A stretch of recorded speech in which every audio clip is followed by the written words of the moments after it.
You're listening to the Adventurous Reinvention podcast. I'm Allison Boyle, aka She Dreams of Alpine, and this is the show that's dedicated to all the adventurous spirits out there who have either been transformed by the outdoors or are interested in what it looks like to step into a new, adventurous, and courageous kind of identity in their life.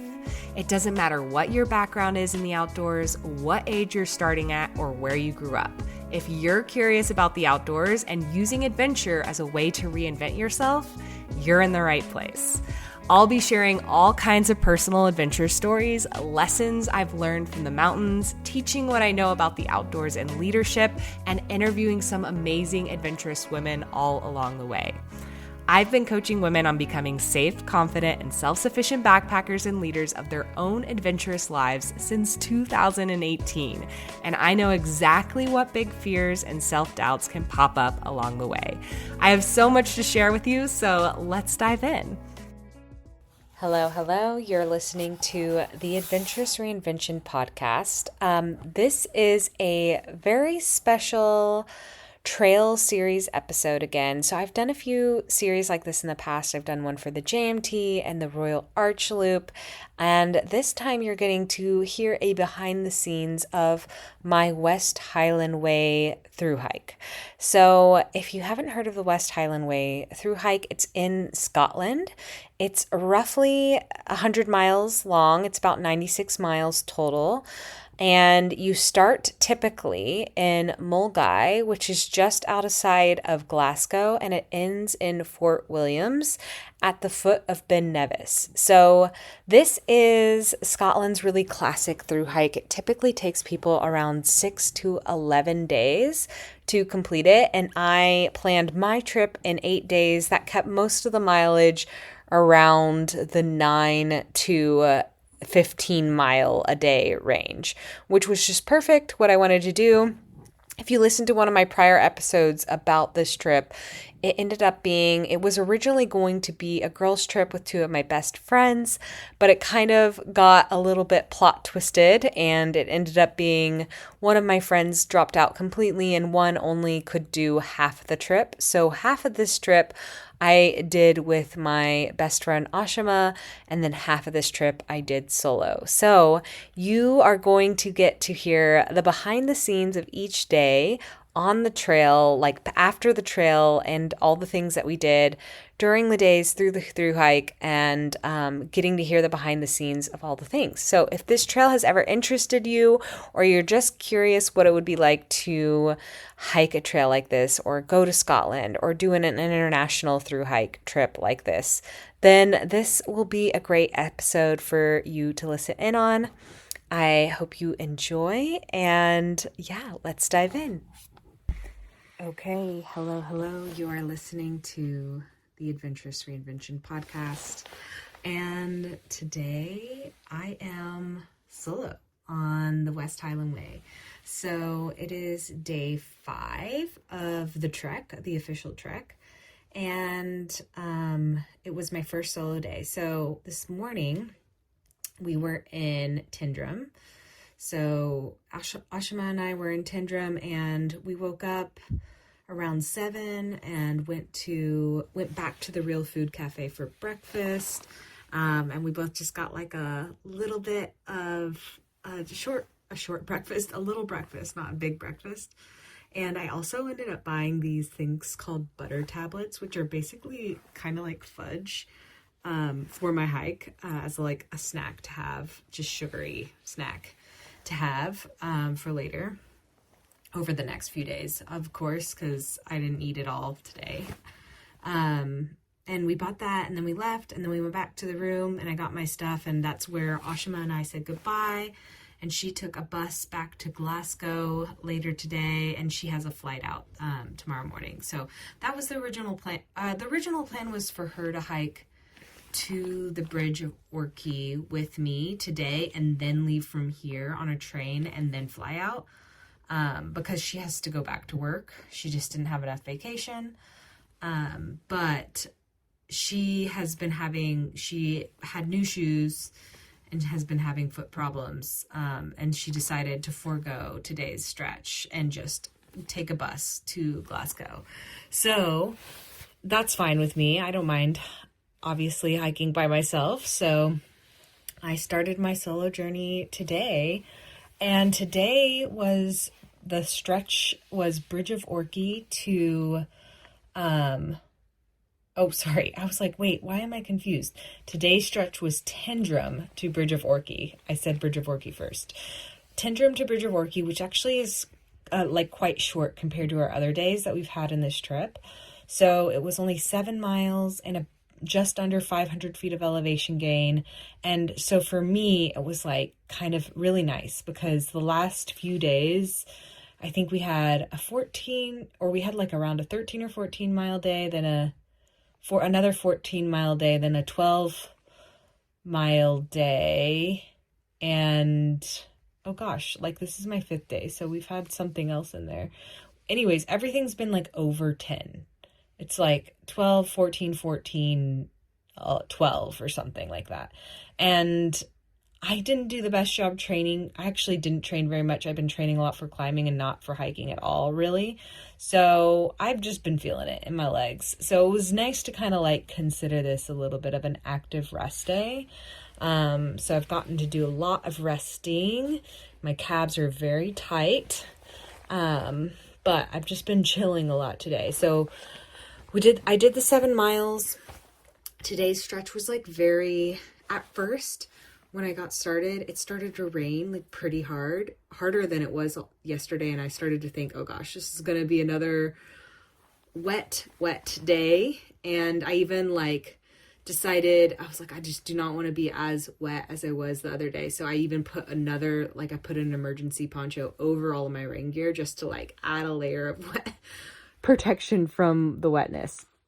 Because it was too windy to put up my hiking umbrella, which I did use the day before. But anyways, so I was walking with that for about an hour in that get up, and the trail was pretty straightforward, very easy terrain, not very much uphill at all.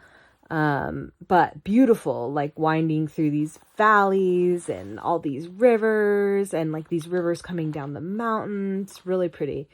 But then the rain let up and basically it stopped raining for the rest of my hike. So I think it took me about 2.5-ish hours to make it to the Bridge of Orchy. So I got to spend a good amount of time with no rain. It was still a little bit misty, but things did open up a bit. So that was really nice. And I just walked.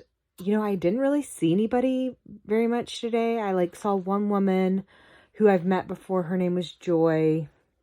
But she's quite fast, actually. So she always passes me. I usually am starting before her, and then she usually passes me at some point because I think we're on a very similar journey. She has a really light day pack. My pack's probably a bit heavier since I'm carrying everything with me from town to town. A lot of people actually end up having their luggage shuttled. But one thing, even though I'm not backpacking, I just didn't want to have to deal with having my luggage shuttled. And I just figured it was easy enough for me to pack light and carry everything. So that's what I've been doing. So I have all of my stuff with me. Including I ended up bringing my computer to do a little bit of work here and there. So yeah, I saw her at the beginning of the day, and then I really didn't see anybody. And that was, I don't know, I kind of like it. So I enjoyed it. And I just enjoyed my time hiking through Scotland. And then as I rolled into Bridge of Orchy, I ran into a couple other hikers and chatted with them for a bit. And then I am staying at these pods that are in town. It's basically somebody's backyard, and he has a couple of hiking pods, and they're comfortable though. There's a heater in here, and there's electricity, and then there's bathrooms for the group you can use. It's not the most luxurious of all the places we've stayed, but it was much more affordable than the other option here, which is mainly the Bridge of Orchy Hotel. I think that was $300 or $400 a night when I looked to book it, and I just opted for this instead, just to be a little bit more affordable. And it's definitely perfectly fine, suits my needs. But it wasn't I got in early. So because the day was so short, it's like I got in before check-in time, really. And so I went over to the Bridge of Orchy Hotel and went to the bar, and they had a big seating area, and I just sat down with my stuff and got a coffee at first, and then I was chatting with some of the hikers that I walked in with for a while. And then more came in and out because some people were just stopping there to get a coffee and then continuing forward to, there's another little town a couple more miles from here called Inveronen or something, Inveronen, which in hindsight would have been nice, like a 9-mile day. And then that would have made tomorrow like similar. So that would have been nice, but it's okay. Tomorrow is going to be about a 12-mile day for me, but not a big deal. So I talked to those hikers, but then I got a beer and I got my laptop out and I did some work because the hotel had some nice Wi-Fi.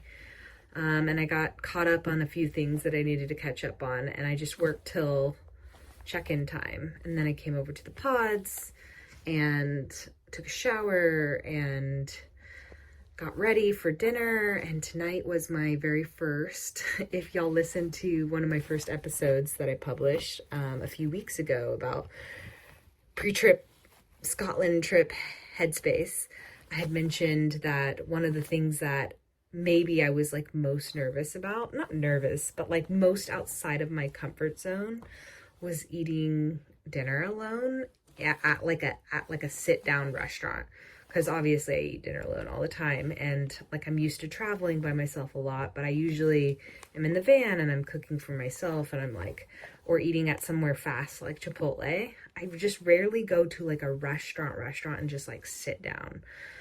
I just can't even think of any time that I've really done it. So this was going to be more out of my comfort zone just because I don't really do that. And I'd much rather just be like alone on the trail. It's something that I talked about.